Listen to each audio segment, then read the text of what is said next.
యేసే పరిష్కారము ప్రేక్షకులందరికీ యేసుక్రీస్తు వారి సర్వశ్రేష్ఠ నామమున వందనాలు.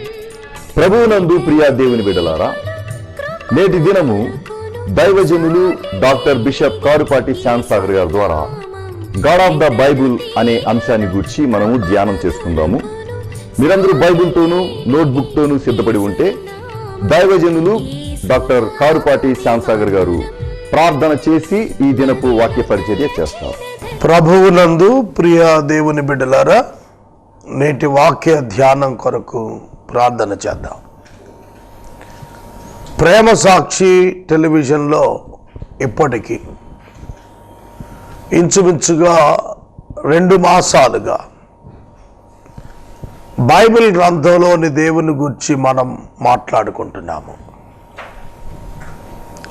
5 సంవత్సరాలు ఈ కార్యక్రమం చేయాలని నా ఆకాంక్ష.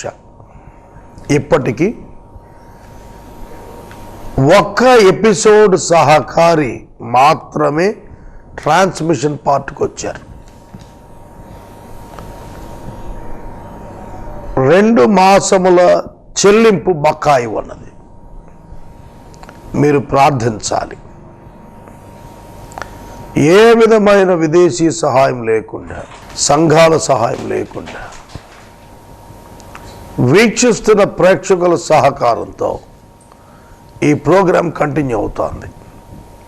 కావున మీరు ప్రార్థించాలి. ప్రార్థన జవాబును తెస్తుంది. దయచేసి గుర్తుపెట్టుకోండి. Our prayer can do the miracles. We can receive the miracles from God through the prayer. కనుక మీ ప్రార్థన అత్యవసరం, మీ సహకారం అమూల్యం. ప్రార్థించండి. తలలు వంచండి, ప్రార్థనలో ఏకీభవించండి. మమ్మలను మిక్కిలిగా ప్రేమిస్తున్న మా ప్రియ ప్రభు, మీకు స్తోత్రాలు, స్తుతులు. వాక్యము మీరై ఉన్నారు, ప్రజలు మీ వారై ఉన్నారు. నాతో మాతో మాట్లాడండి. యేసు నామమున అడుగుచున్నాము తండ్రి, ఆమెన్. ప్రియమైన దేవుని బిడ్డలారా, బైబిల్ గ్రంథములోని దేవుడు అనే అంశం ఆదికాండము గ్రంథములో అనేకమైన వర్తమానాలు, మూల పితరుల జీవితాల్లో మనము ధ్యానం చేస్తూ వస్తున్నాము. ఆదికాండము గ్రంథములో అబ్రహాము జీవితములో దేవుడు, ఇస్సాకు జీవితములో దేవుడు, యాకోబు జీవితములో దేవుడు ఎటువంటి కార్యాలు జరిగించారో మనం చూచాం. అబ్రహాము యొక్క దేవుడు, ఇస్సాకు యొక్క దేవుడు, యాకోబు యొక్క దేవుడు అని ఆయన పిలువబడ్డాడు. పాత నిబంధన గ్రంథంలో అబ్రహాము, ఇస్సాకు, యాకోబుల దేవా అని పిలువబడ్డాడు. ఈ ముగ్గురు మూల పితరులు. యోసేపు కూడా వారికి చెందినవాడు, 4వ వాడు. పేట్రియాక్స్ అంటారు, మూల పితరులు. ఈ మూల పితరుల జీవితాల్లో దేవుడు తనను తాను కనపరుచుకున్నాడు. తానే పిలుచుకున్నాడు, తాను ఏర్పరుచుకున్నాడు. అందుకే పిలుచుకున్నాడు. తన ఉద్దేశము వారి యందు సఫలమగునట్లు ఆయన పని చేశాడు. అలాగున ఈనాడు మనలను ఏర్పరచుకున్న ఆ దేవుడు మన జీవితాల్లో ఆయన ఉద్దేశాన్ని సఫలము చేయనట్లు పని చేస్తూ ఉన్నాడు. Every day in our life we are experiencing God in our life. మన జీవితాల్లో ప్రతిదినము దేవుని అనుభవాన్ని చూడగలుగుతున్నాము. Because we were saved by the grace of God. దేవుని యొక్క కృప వలన రక్షించబడినందున. అబ్రహాము పట్ల దేవుడు శ్రద్ధ తీసుకున్నాడు. అబ్రహామునకు వాగ్దానములు చేశాడు, వాటి చొప్పున నడిపించాడు. దేవుడు అబ్రహామును తన స్నేహితుడిగా ప్రకటించాడు. ఎటువంటి గొప్ప దేవుడు బైబిల్లోని దేవుడు. అబ్రహాముకు చెప్పకుండా ఏమీ చెయ్యనని దేవుడు తను ప్రకటించుకున్నాడు. ఎటువంటి స్నేహితుడు దేవుడు. అబ్రహామును ఐగుప్తు నుండి విడిపించాడు. ఎటువంటి రక్షకుడు మన దేవుడు. లోతు అబ్రహామును విడిచి వెళ్ళునట్లు ప్రత్యేకించాడు. శ్రద్ధ కనపరిచిన దేవుడు. అబీమెలెకు నుండి శారాను విమోచించాడు. జ్ఞానమును ప్రదర్శించిన దేవుడు. అదృశ్యుడై వారితో నడిచిన దేవుడు.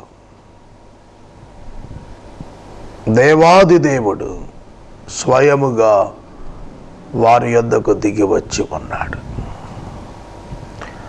అబ్రహామునకు ప్రత్యక్షమైనటువంటి దేవుడు. అబ్రహాముతో మాట్లాడినటువంటి దేవుడు. అబ్రహాము ప్రార్థన విన్నటువంటి దేవుడు. అబ్రహామునకు వాగ్దానం ఇచ్చిన దేవుడు.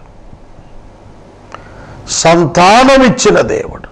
అబ్రహామునకు విజయములను ఇచ్చినటువంటి దేవుడు. బైబిల్ గ్రంథంలో అద్భుతమైనటువంటి దేవుడు మనకు కనిపిస్తున్నాడు.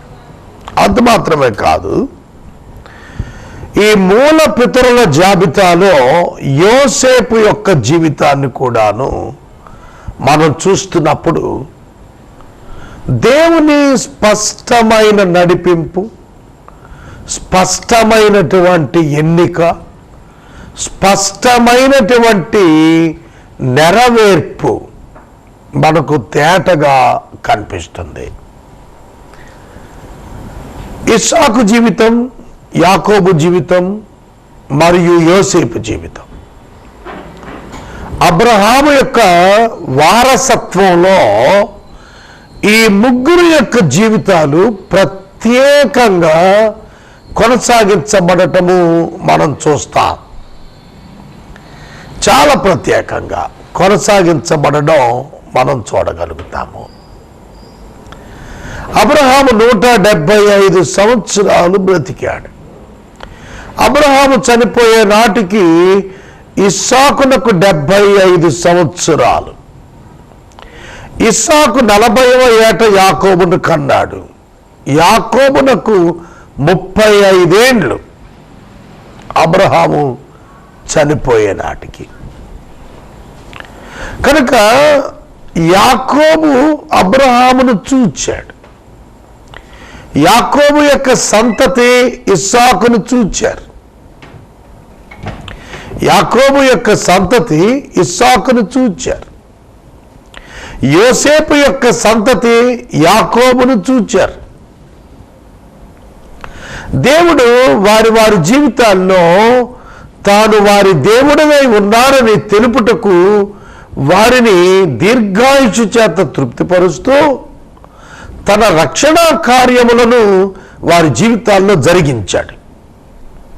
అంతేకాక ఆ మూల పితరులైనటువంటి అబ్రహాము, ఇస్సాకు, యాకోబుల నుండి ప్రపంచములో తన కొరకు ఒక జనాంగమును ఏర్పాటు చేసుకున్నట్లుగా లేఖనం సెలవిస్తోంది. ఆ తదుపరి వారికి చేయబడిన వాగ్దానాలను కొనసాగిస్తూ ఆ తరువాత కాలములో సంభవించిన సంభవాలన్నీ కూడా నిర్గమకాండము మొదలు మలాకీ గ్రంథము వరకు స్పష్టముగా వ్రాయబడ్డాయి. ఆ తరువాత క్రీస్తు ప్రభు జననము, సంఘ ఆవిర్భావము, బైబిల్ ముగింపు, క్రీస్తు శకం 90కి. బైబిల్ హిస్టరీలో దేవుడు ఈ ప్రత్యేకమైన ప్రత్యక్షతలు ఈ మూలపితరులకు ఇచ్చినప్పుడు యోసేపు జీవితానికి వచ్చేటప్పటికీ యోసేపుతో దేవుడు స్వయముగా మాట్లాడినట్లుగా కనబడకపోయినా దర్శనము చేత అతని భవిష్యత్తు కొరకు దేవుడు సిద్ధం చేశాడు. కానీ దేవుడు అతనికి తోడై ఉన్నాడు. కీర్తనకారుడు రాస్తూ అన్నాడు, దేవుడు యోసేపును గూర్చి సెలవిచ్చినది, ఉద్దేశించినది నెరవేర్చు వరకు అతనితో ఉన్నాడు. సంకెళ్ళు అతనిని బాధించాయి, కానీ దేవుడు అతనితో ఉన్నాడు. God is with Joseph. యాకోబుకు 12 మంది కుమారులు, అందులో 11వ వాడు యోసేపు. రాహేలు యొక్క పెద్ద కుమారుడు, రాహేలుకు 2వ కుమారుడు బెన్యామీను. యోసేపు రూబేను బదులుగా జ్యేష్ఠత్వపు హక్కు పొంది తన 2 కుమారులు మనష్షే, ఎఫ్రాయిమీలకు ఈక్వల్ ట్రైబ్స్ ఇన్హెరిటెన్స్ ఇవ్వటం జరిగింది. దేవుడు యోసేపుని ఎన్నిక చేసుకున్నాడు. యోసేపు యొక్క చరిత్ర మనకు ఆదికాండము గ్రంథము 39వ అధ్యాయము నుండి అత్యధికముగాను 37వ అధ్యాయములో కొద్దిగాను వ్రాయబడి ఉన్నది. మధ్యలో 38వ అధ్యాయంలో యేసుక్రీస్తు యొక్క మూలపితరుడైన యూదా గోత్రపు కర్త అయిన యూదా ఏ విధంగా తన కోడలు తామారు చేత సంతానమును పొంది వాటి నుండి ప్రభు వచ్చారో వ్రాయబడింది. కనుక రక్షకుడు ఆయన క్రీస్తు ఎట్లా వచ్చారో దానిని గురించి 38వ అధ్యాయంలో తెలియచేశాడు. 39వ అధ్యాయానికి వచ్చేటప్పటికి దేవుడైన యెహోవా యోసేపునకు తోడై ఉన్నాడు అనేటువంటి సత్యాన్ని ఫోతేఫరు యొక్క గృహములో ఫోతేఫరు తెలుసుకోగలిగాడు. ఐగుప్తీయులకు ఇష్మాయేలీయులు యోసేపును అమ్మేశారు. ఇష్మాయేలీయులకు యోసేపు యొక్క 10 మంది అన్నలు అమ్మేశారు. కాబట్టి యోసేపు ఐగుప్తులో ఫోతేఫరు ఇంటికి వచ్చినప్పుడు ఫోతేఫరు యొక్క గృహములో యోసేపునకు దేవుడు తోడై ఉన్నాడు గనుక యోసేపు వర్ధిల్లుచు అతని ఇంట ఉన్నాడు. యెహోవా అతనికి తోడై ఉన్నాడు గనుక అతడు చేసినదంతయు అతని చేతులు యెహోవా సఫలం చేశాడని అతని యజమానుడు ఫోతేఫరు చూసినప్పుడు యోసేపు మీద అతనికి కటాక్షం కలిగి అతని యొద్ద పరిచర్య చేసేవాడుగా పెట్టుకున్నాడు. మరియు తన ఇంటి మీద విచారణకర్తగా నియమించుకుని తనకు కలిగినదంతటిని యోసేపు చేతికి అప్పగించి గృహ నిర్వాహకుడుగా ఉద్యోగం ఇచ్చాడు. Steward of the home. దేవుడు యోసేపును దీవించడం ప్రారంభించాడు. యోసేపు యవనస్తుడు, యోసేపు సుందరవంతుడు, రూపవంతుడు. ఇదే అధ్యాయము 39వ అధ్యాయం ఆదికాండం 5వ వచనంలో అతడు తన ఇంటి మీద తనకు కలిగినటువంటి సమస్తము మీద యోసేపును విచారణకర్తగా నియమించిన కాలము మొదలుకొని యెహోవా యోసేపు నిమిత్తము ఆ ఐగుప్తీయుని ఇంటిని ఆశీర్వదించెను. యెహోవా ఆశీర్వాదము ఇంటిలోనేమి పొలములోనేమి అతనికి కలిగిన సమస్తము మీదను ఉండెను.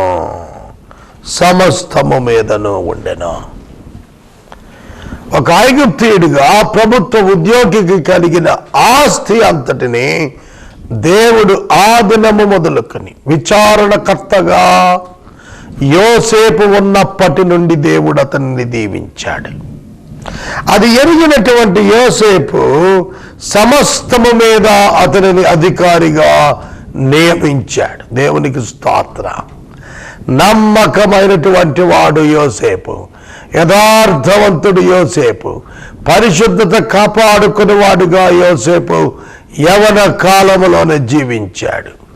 సాధారణముగా యవన కాలములో యవనస్తులైన బిడ్డలు పరమట్ అవుతుంటారు, అపోజిట్ సెక్స్ పట్ల పరమట్ అవుతుంటారు. కనుక అట్లాంటి ప్రమాదమున్న వయస్సులో యోసేపు ఎంత పరిశుద్ధత మెయింటైన్ చేశాడో ఆలోచిస్తే మనకు ఎంతో ఆశ్చర్యం కలుగుతుంది. ప్రియమైన దేవుని బిడ్డలారా, అతను రూపవంతుడు గనుక అతనిని కాంక్షించినటువంటి యజమానుని భార్యను అతడు వల్లక తిరస్కరించి ఆ స్థలము నుండి పారిపోయాడు. ఆమెకి హెచ్చరిక చేశాడు, నిన్ను తప్ప నా యజమానుడు సమస్తం అప్పగించాడు, దేవునికి వ్యతిరేకంగా నేను ఈ దుష్కార్యం చెయ్యలేనని తెగేసి చెప్పాడు. ఆమె అతనిని అరెస్ట్ చేయించడానికి ప్రయత్నం చేసింది, సక్సెస్ అయింది. సోదరుడా, సోదరి, దేవుని వాక్యము తేటగా సెలవిస్తాను. దేవుడు యోసేపును అతని పరిశుద్ధత కాపాడుకున్నందున అతనిపై మోపబడినటువంటి నేరము చొప్పున అతడు చెరసాలకు వెళ్ళిన అచ్చటను దేవుడు దీవించటం ప్రారంభించాడు. ఎవరైతే యవనస్తులు పరిశుద్ధత కాపాడుకుంటారో దేవుడు అట్టి వారి యొక్క జీవితాలను వర్ధిల్ల చేస్తాడు. చెరసాలలో 13 సంవత్సరాలు ఉన్నాడు. అయితే దేవుడు అతనికి తోడుగా ఉన్నాడు.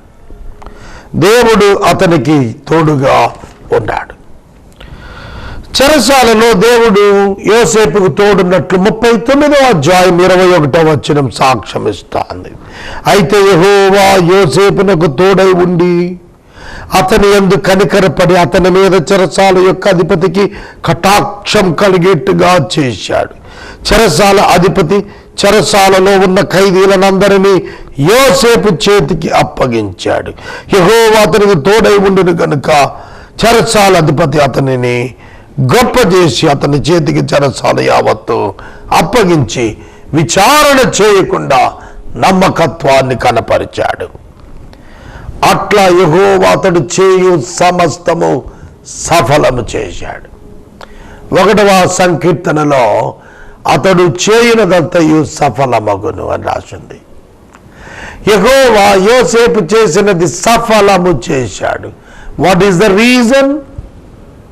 Faithfulness and holiness. నమ్మకత్వము, పరిశుద్ధత. God is holy and his children should be holy. దేవుడు పరిశుద్ధులైనట్టు ఆయన పిల్లలను పరిశుద్ధులై ఉండాలి. కనుక యోసేపు పరిశుద్ధత కాపాడుకున్నాడు. దేవుడు అతనిని వర్ధిల్ల చేయుట ప్రారంభించాడు. ఈవెన్ ఇన్ ద జైల్, చెరసాలలో, ఇంప్రిజన్మెంట్, చెరా శిక్షా కాలంలో, ప్రిజన్లో, చెరలో దేవుడు అతన్ని సఫలం చేశాడు. లోకమంతా ఏమంటుంది? చెరసాల్లోకి వెళ్ళిన వాడు నేరస్తుడు అంటుంది. కానీ దేవుడు అతడు నేరస్తుడు కాదని ఎరిగిన వాడు గనుక అతనికి తోడుగా ఉండి అతడు చేసే సమస్తము సఫలము చేస్తూ ఉన్నాడు. మన దేవుడు ఎంత ప్రేమ కలిగిన వాడు మీరు ఆలోచన చేయాలి. ఎంత గొప్పవాడు. ఒక మనిషిని పట్ల అంత గొప్ప ప్రణాళిక కలిగిన వాడంటే ఆశ్చర్యంగా ఉంటుంది. యోసేపును ఐగుప్తులో ప్రధానిగా చేయటానికి దేవుడు సంకల్పించి అతనిని ఐగుప్తులోనికి బానిసగా కొనిపోయాడు. బానిసత్వంలో ఐగుప్తుకొచ్చిన యోసేపు అదే ఐగుప్తుకు ప్రధానమంత్రి అయ్యాడు. There the people know that there is God behind Joseph. యోసేపు వెనకాల దేవుడున్నాడని వారికి అర్థమైనది. ప్రియ దేవుని బిడ్డలారా, మీ జీవితంలో, నా జీవితంలో మనలను పుట్టించి పెంచి పోషిస్తున్న దేవుడు మనకు తోడుగా ఉన్నాడు. మనకు తోడుగా ఉండి మనలను దీవిస్తున్నాడు. ఈ సత్యాన్ని మనం తెలుసుకోవాలి. యోసేపు యొక్క శ్రమలన్నింటా దేవుడు తోడై ఉన్నాడు. నీ శ్రమలలో దేవుడు తోడై ఉంటాడు. నీ మీద మోపబడిన నిందలను బట్టి కలుగు ఆపదలలో దేవుడు నిన్ను విడువక వెంటాడి నీతో వస్తాడు. ఈ సత్యము నీవు గుర్తెరగవలనని ప్రభువు పేరిట నేను మనవి చేస్తూ ఉన్నాను. ప్రియమైన దేవుని బిడ్డలారా, ఈ సమయంలో వాక్యము వింటున్న మీరు తప్పక క్రీస్తును మీ హృదయములలో చేర్చుకొనవలని మనవి చేస్తున్నాను. మనము ఇంతవరకు దైవజనులు డాక్టర్ బిషప్ కారుపాటి శాంతసాగర్ గారి ద్వారా గాడ్ ఆఫ్ ద బైబుల్ అనే అంశాన్ని గురించి ధ్యానం చేసుకుందాం. ఈ కార్యక్రమం ద్వారా మీరు పొందుకునిచున్న ఆత్మీయ మేలులు ఒక SMS ద్వారా మాకు తెలియచేయండి. మీ ప్రార్థనా మనవులు మాకు తెలియచేస్తే ఏసే పరిష్కారం కార్యాలయంలో ఏర్పాటు చేసిన ప్రత్యేక ప్రార్థనా శిబిరంలో మీ కొరకు ప్రార్థిస్తాం. మీ కుటుంబ పక్షముగా ఒక ఎపిసోడ్కు ఆర్థిక సహకారము అందించాలి అనుకునేవారు స్క్రీన్పై డిస్ప్లే అవుతున్న మా అకౌంట్ నెంబర్కి పంపించండి. పరిచర్య సాక్ష్యము ఇచ్చి దైవజనులు డాక్టర్ బిషప్ కారుపాటి శాంతసాగర్ గారు ప్రార్థన చేసి ఈ కార్యక్రమాన్ని ముగిస్తారు. ప్రియమైన దేవుని బిడ్డలారా, పరిచర్య సాక్ష్యాన్ని మీ ముందుంచుతూ ఉన్నాను. ఏసే పరిష్కారం 10 ఛానల్స్ ద్వారా 10,000 ఎపిసోడ్స్ రీచ్ అవటానికి ముందుకెళ్తున్నాము.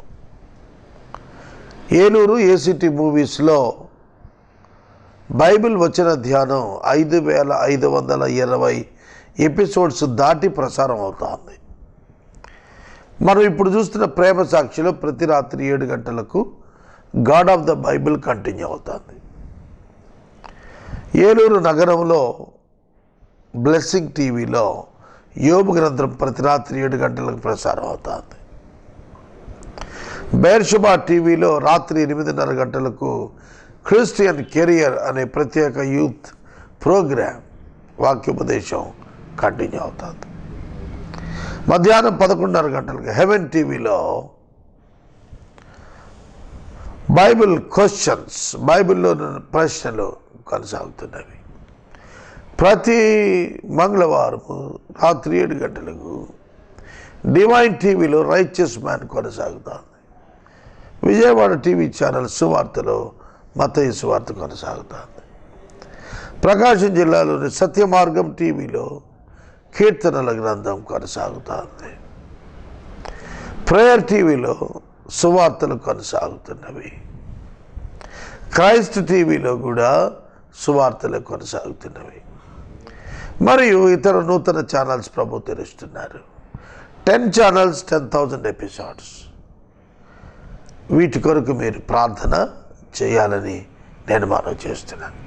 అలాగే ఒక ఎపిసోడ్ ప్రసారం చేయాలని మీరు తలంచితే ఈ ప్రోగ్రాంలో ఒక ఎపిసోడ్ నిమిత్తము ఆర్థిక సహకారం మీరు ఇవ్వదలిస్తే ఈ స్క్రీన్ మీద ఉన్న నెంబర్కు ఫోన్ చేయండి.